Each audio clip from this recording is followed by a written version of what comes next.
ये गांव का नाम है छाल्हा, a village situated on a plateau. In the previous two chapters, we read about Duparvedi, a village in the mountains, and Risada, a village on the plains of Chhattisgarh. We have seen that there is less farming on slopes of mountains. Mountain में, पहाड़ों में हम लोगों ने देखा कि वहां हो पाती है. The tribals of that place depend more on forest. Thus, reverse of this is the case of villages on plains. और माउंटेन्स में जितना नहीं होता तो उल्टा प्लेन्स में हम लोगों ने देखा कि वहां पर क्या क्या हम ग्रो कर पाते हैं और क्या क्या वहां पर एग्रीकल्चर अच्छी होती है. On plains the farming is done on most of the land and 2 crops are cultivated. Plains में हम लोगों ने देखा कि 2 क्रॉप्स एक साथ हम कल्टिवेट कर सकते हैं as there is irrigation facility, क्योंकि पानी की व्यवस्था वहां पर होती है. In this lesson, we shall read about a different type of village which is situated on a plateau. Plateau of Raigad. ये पैराग्राफ समझ आया सबको? Yes, ma'am. Okay. Plateau of Raigad. Raigad की plateau, the plain of Chhattisgarh is like a bowl. There is a raised land around it. तो ये देखो, जैसे ये प्लेन लैंड है, इसके ऊपर देखो कुछ कुछ, ये देखो ये पूरा ये ऊपर उठा हुआ है ना, थोड़ा सा ऊपर उठा हुआ है. ये देखो यहाँ पर, ये देखिए ये थोड़ा सा ये प्लेन जमीन है, ये थोड़ा सा ऊपर उठा हुआ है. Towards the south are the hills of Abujhmarh and plateau of Bastar. Raigarh के साउथ में पहाड़ है, अबूझमाड़ है और बस्तर है. Towards the west is the Maikal range and towards the north are the plateaus of Raigad, Sarguja and Jashpur. In this chapter we shall read about a village which is situated on the plateau of Raigad. इसमें हम लोग पढ़ेंगे कि रायगढ़ के plateau के बारे में. What is a plateau? Plateau होता क्या है? In comparison to plains, plateau is elevated. To reach there high cliffs have to be climbed. Plateau में पहुंचना है तो ऐसे ऊपर जाना पड़ता है. But once we reach on top we find flat slightly uneven land. लेकिन हम लोग अगर एक बार ऊपर पहुंच गए, वहां पर जो जमीन होती है वो थोड़ी प्लेन होती है. Here there are no steep slopes like ऊपरवेदी. ऊपरवेदी जैसे स्लोप्स, ऐसे ढलान वहां पर नहीं रहता, वहां पे प्लेन रहता है. Raigarh city situated in the northern plains of Mahanadi. Mahanadi के नॉर्दर्न प्लेन साइड सिचुएटेड है. We have to climb a cliff from Kudumkela which is on the way to धर्म जयगढ़ इन नॉर्थ ऑफ रायगढ़. रायगढ़ में धर्म जयगढ़ है, उधरी कुदुम केला जाते हैं, उधरी पड़ता है ये plateau. After climbing and walking for a short distance on even land we reach Dharamjaigarh. थोड़ी देर बाद क्लाइंबिंग ऊपर जाने के बाद और चलने के बाद हम कहाँ पहुंच जाते हैं? धर्म जयगढ़ पहुंच जाते हैं. About 18 kilometer north of Dharam Jaigarh is a big tin township known as Kamhar. From Kamhar towards the west is an unmetalled road. कम्हार से हम वेस्ट में जाते हैं तो वहां पर रोड जो है पूरा मुरुम रोड है, मतलब वहां पर रोड नहीं बना है. Which goes through dense forest, और वहां से जंगल है. Here the road crosses the cliff. After crossing the cliff we find flat land and village Chalha is situated here. यहाँ पर विलेज छल्हा यहाँ पर है. Land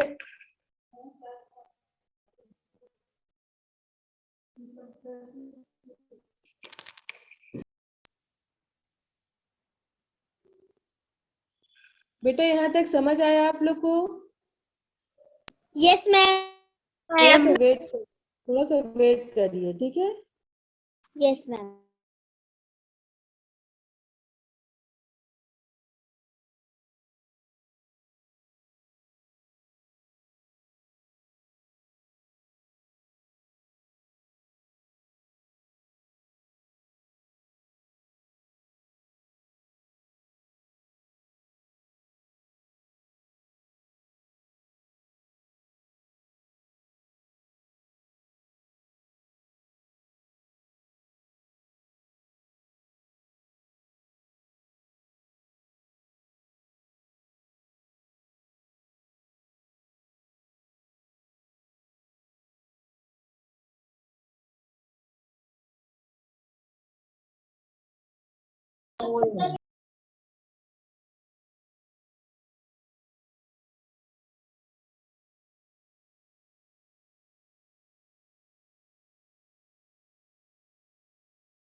Good morning, ma'am.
Hello hello कुछ तो बोलो।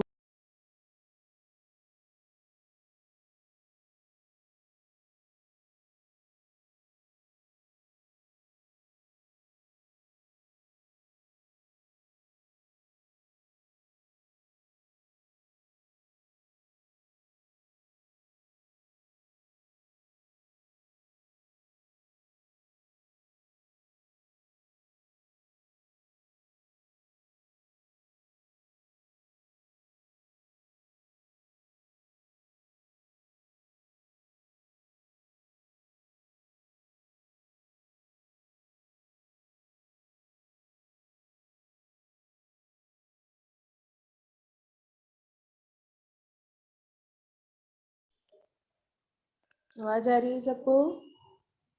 Yes, ma'am. Yes, ma'am. Yes, ma'am.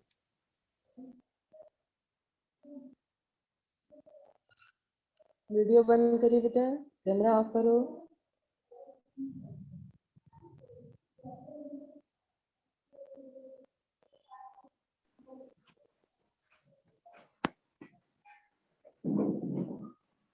मैं बंद।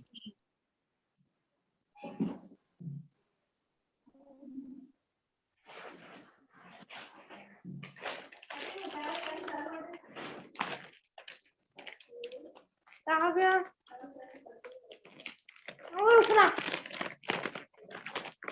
तो मैम इतनी पढ़ा ना।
चलिए स्टार्ट करें। आवाज आ रही है सबको?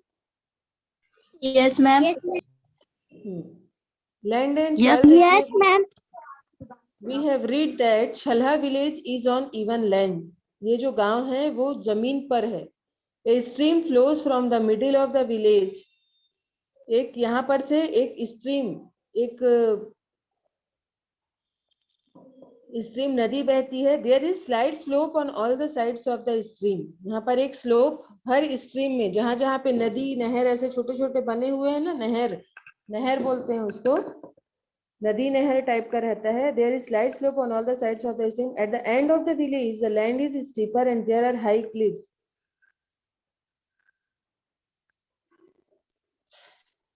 Good morning. North of the village is a small mountain. Village के नॉर्थ साइड में एक छोटा सा पहाड़ है। Soil here has coarse sand and stones. यहाँ पर रेत और पत्थर हैं। Which have float down from higher areas. Therefore the soil here is sandy and rocky. यहाँ पर पानी बहते हुए आता है, तो यहाँ पर का जो मिट्टी है वो क्या है, थोड़ा सा रेतीला है, तो वो क्या होता है, सैंडी और रॉकी होता है। Pieces of mica shine in the soil here. यहाँ पर जो माइका है वो मिट्टी में ये सॉइल चमक रही है। On the western side of the village we find deep layer of white soil. तो यहाँ पर वेस्टर्न साइड, गांव के वेस्टर्न साइड में लाल मिट्टी हमको देखने को मिलेगी। Here there are big fields. Towards the north of the village at the base of the mountain the soil is black. यहाँ पर देखेंगे जो मिट्टी है वो काली है, और साउथ में सॉइल जो है पीली है। Farming is done on 3/4 of land of छला विलेज। यहाँ पर 3/4 लैंड में खेती की जा रही है। Only 1/4 has forest and mountains. तो 1/4 में फॉरेस्ट और माउंटेन है। You may recall that in mountain villages farming is done in a small area. Farming यहाँ पे छोटे छोटे एरिया में किया जाता है। While in villages of plains farming is done almost on the land. तो यहाँ पर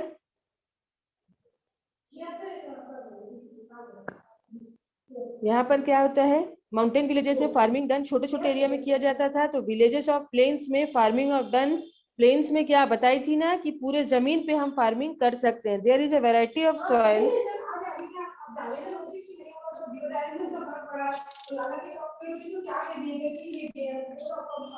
There is a village of soil on plateaus as the land is uneven. Sloping areas have sandy and rocky soil. Sloping area में, sloping जहाँ पर slope बना हुआ है, ढलान बनता है, यहाँ पर सैंडी और रॉकी सॉइल है। फ्लैट और lower areas have deep red और black soil. So the same crop can not be grown everywhere in the village. तो गांव में क्या होता है, सेम वही क्रॉप वहां पर ग्रो नहीं कर सकते। Different crops according to the competency of soil are grown. जैसे जैसे सॉइल की जरूरत है, जिस सॉइल में जो हो पाता है उसको वहां पे ग्रो किया जाता है। यहाँ तक क्लियर है बेटा सबको? Yes, ma'am. यहाँ देखो, sources of water and irrigation. Before learning about fields and crops of Chhala, let us find out the sources of water. पानी का सोर्स क्या है, यहाँ पर पानी का जरिया क्या है? For centuries together people here have been using dhodi for drinking water. धोड़ी का यूज किया जाता है। धोड़ी इज लाइक ए वेल। ये देखो यहाँ पर एक कुएं जैसा होता है, देखो ऐसा दिख रहा है सबको? Yes, Yes. ma'am. Yes. हाँ, आपके पास बुक होगी तो उसमें देख सकते हैं। Dhodi is a well but no so deep. ये ज्यादा गहरा नहीं होता है। And a sarai wood frame is built on it sides. यहाँ पर लकड़ियों से फ्रेम बना होता है इसके आजू बाजू। वाटर विच सीव्स थ्रू रॉक्स कलेक्ट्स हियर। धोड़ीज are always full of water. धोड़ीज हमेशा पानी से भरा होता है। Here there are no wells. यहाँ पर कोई कुआं भी नहीं है। These days some tubewells are dug for drinking water. यहाँ पर ट्यूबवेल खोदा जाता है पानी पीने के लिए। Some tubewells have been closed because the water is red. कई कई ट्यूबवेल में पानी लाल आता है, इसलिए उस ट्यूबवेल को बंद कर दिया गया है। Remember there is a stream in middle of the Chhala village. Chhala village के बीच में एक स्ट्रीम, एक नहर टाइप का है। Every year after rainy season, बारिश के मौसम के बाद villagers construct A dam over this stream. इस स्ट्रीम के ऊपर जो रेनी सीजन में जो गांव वाले हैं वो एक बांध बना देते हैं। Water collected is used for purpose of bathing both by villagers and their cattle throughout the year. तो यहाँ पर जो पानी जमा होता है उसको गांव वाले यूज करते हैं, अपने जानवरों को भी नहलाते हैं और वो नहाने के पर्पज से अपना भी नहाते हैं और जानवरों को भी वहां पर नहलाया जाता था। But there is no means of irrigation in Chhala village. यहाँ पर इरिगेशन मतलब खेती का कोई भी यहाँ पर वो नहीं है। It means that farming here depends completely on rain. यहाँ पर जो भी खेती होती है वो पूरा बरसात के ऊपर डिपेंड होता है। क्लियर है सबको? Yes, ma'am. यहाँ देखिए, as agriculture depends on rainfall. यहाँ पर जो बारिश हो रही है उसके ऊपर डिपेंड रहने के कारण only kharif crop is grown on most of the land. Paddy is grown. धान की खेती की जाती है कहीं कहीं पर। As there is no means of irrigation, cultivation is done by scattering seeds. यहाँ पर बीजों को फेंक कर कल्टिवेशन की जाती है। Besides paddy, maize, yellow gram, Bengal gram, झुंगा and ramtil are grown. Here production is less as soil is sandy and rocky. यहाँ पर रेतीला है जमीन, इसलिए यहाँ पर प्रोडक्शन उतना नहीं हो पाता है। They grow vegetables in their kitchen garden during winter season. इन लोग वेजिटेबल ग्रो करते हैं, देखो किचन गार्डन में अपने, उसमें पत्ता गोभी, भाटा, टमाटर, भिंडी। फूड यहाँ पर का rice and vegetables are the main food of the people of Chhalha. यहाँ पर सब्जी और चावल लोग खाते हैं। Use of lentils is less here. Sometimes they to take fish and meat. उन लोग यहाँ पर मछलियां और मांस खाते हैं। For meat they keep chicken, pigs, goats. इन लोग सुअर, बकरी और चिकन रखे हैं ताकि उनका मांस वे खा सके। People mostly use oil made out of seeds of Mahua called दोरी। यहाँ पर लोग क्या है, ऑयल यूज करते हैं महुआ का, है ना। Mustard and jatangi oil is also use. सरसों का तेल यहाँ पर यूज किया जाता है। Tirahi is a mechanical device which is made of wood by which oil of mahua seeds is extracted. ये एक मैकेनिकल डिवाइस है, तिराही नाम है, जिससे ऑयल, तेल को निकाला जाता है। It is not just an instrument but a symbol of brotherhood. मतलब एक भाईचारा का एक ये इंस्ट्रूमेंट होता है ना। मतलब सिर्फ इंस्ट्रूमेंट ही नहीं है, एक ये भाईचारा का एक प्रतीक है। एंड कॉपरेशन अमॉन्ग विलेजर्स, और इससे लोग क्या रहते हैं, यहाँ के गांव वाले एक दूसरे से मिले जुले रहते हैं। Everyone extracts oil by turns. एक के बाद एक इन लोग उसमें से, देखो तिराही ऐसा होता है ना, इससे तेल निकाला जाता है एक के बाद एक। जब भी जिसको जरूरत है वो उन लोग यूज करते जाते हैं। Oil is squeezed out by pressing seeds, डोरी को जब दबाया जाता है ये सामने तो उससे तेल निकलता जाता है। For this A team of 4 और 6 यंग मैन, 4 या 6 लोगों की जरूरत पड़ती है। From all communities take turns in running the instrument, the owner of the dori takes the oil extracted. तो यहाँ पर जो उसका डोरी का ओनर है, जो उसका मालिक है, वो उस तेल को ले लेता है। Next time he joins to help another in extracting oil, और फिर वो दूसरे बार दूसरे की मदद करता है। This is a unique example of cooperation in the village, और यही एक दूसरे को जो मदद करते हैं यही कहलाता है कि वहां पर लोग कैसे एक दूसरे को कॉपरेट करते हैं। यहाँ तक समझ आया? Yes, ma'am. मैम यस बाकी फिर हम लोग नेक्स्ट क्लास में कंटिन्यू करेंगे, ठीक है? ये आप लोग का डिपेंडेंस ऑफ फॉरेस्ट, ये सब हम लोग नेक्स्ट क्लास में देखेंगे, क्योंकि इसका टाइम हो चुका है, मेरा नेक्स्ट क्लास का टाइम हो चुका है, ठीक है? यहाँ तक Yes, क्लियर है ma'am. बेटा सबको? नेक्स्ट क्लास में पढ़ेंगे। ma'am. Yes thank you ma'am पढ़ाई के लिए।